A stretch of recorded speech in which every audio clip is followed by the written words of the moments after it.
la la la la la la la la la. Uy, Dok. Good morning, Dok.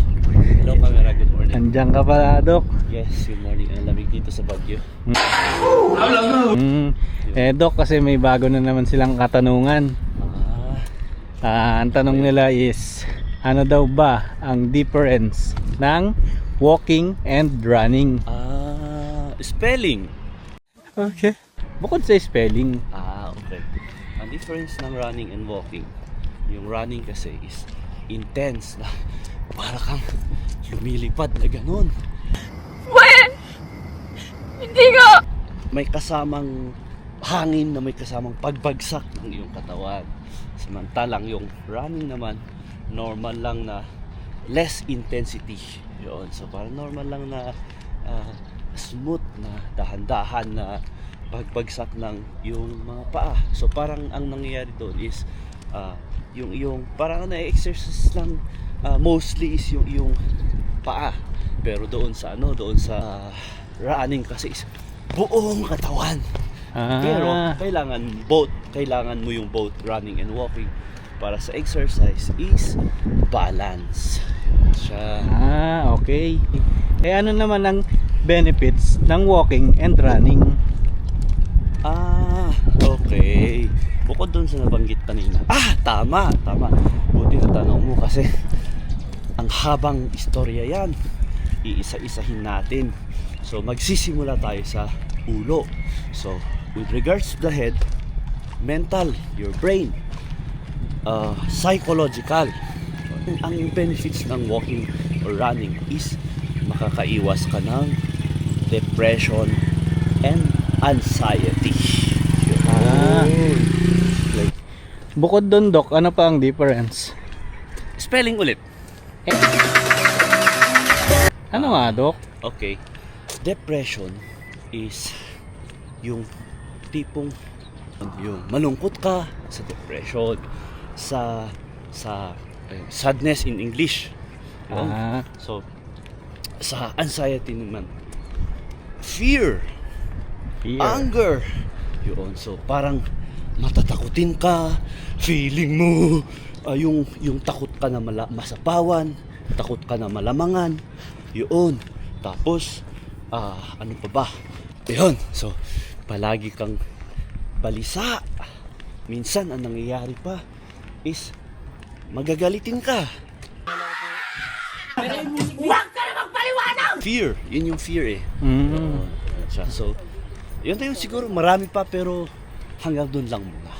Huwag tayong mag deeper kasi that is, I am talking based on my experience. It's an experience and I am happy to share it to our hello camera. Dok, ano naman ang effect ng depression and anxiety Sa'yo o sa human being? sa human being? Hindi ka human being. Beings based sa researches and based sa experience ko din is tumataba.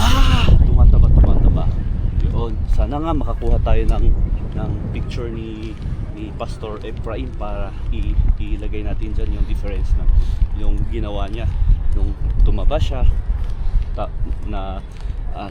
tapos pumayat siya.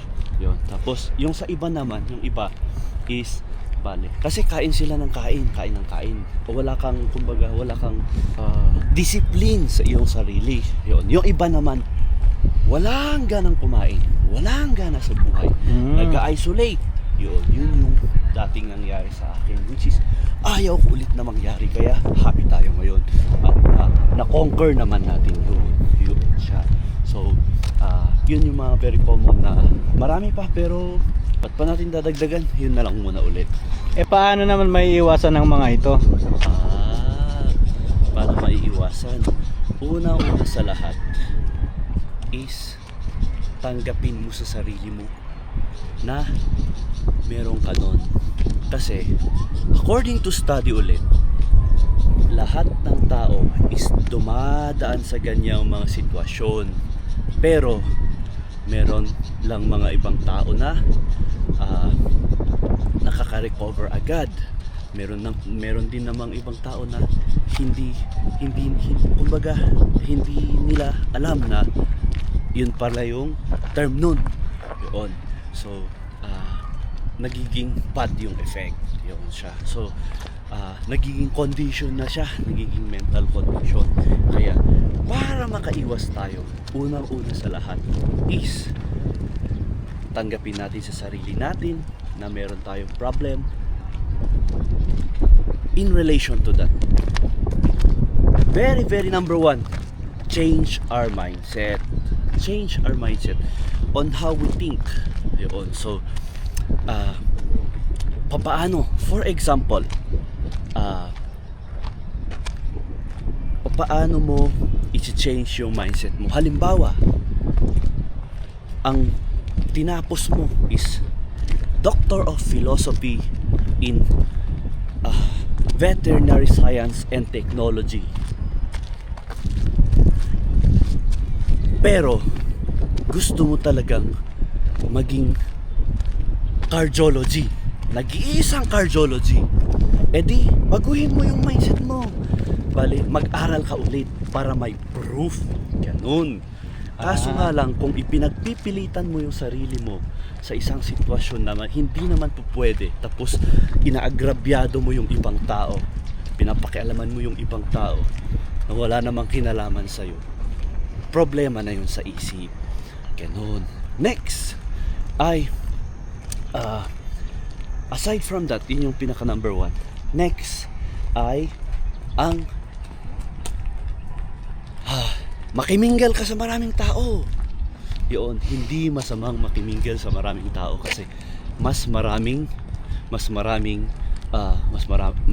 kang matutunan sa kanila, mas marami din sila matutunan sa iyo. Huwag mong sarilihin ang problema, or huwag mong sarilihin ang knowledge, kasi hindi mo yan, hangga't hindi mo siya pag-aari, anybody will be entitled on it. Kasi ang panahon kasi ngayon is nagiging innovative. So tatanggapin natin yun na pwede tayong maungusan, pwede hindi. Kasi sabi nga nila is ang buhay ay weather lang. Yun, ganun. So we have as a person, we have a lot of differences. Yun. We have our weaknesses, we have our strength. Kaya wag tayong maging feeling perfect. Yun siya. So, number one na differences. Physically, pwedeng payat ka, o pwede kang mataba. Next is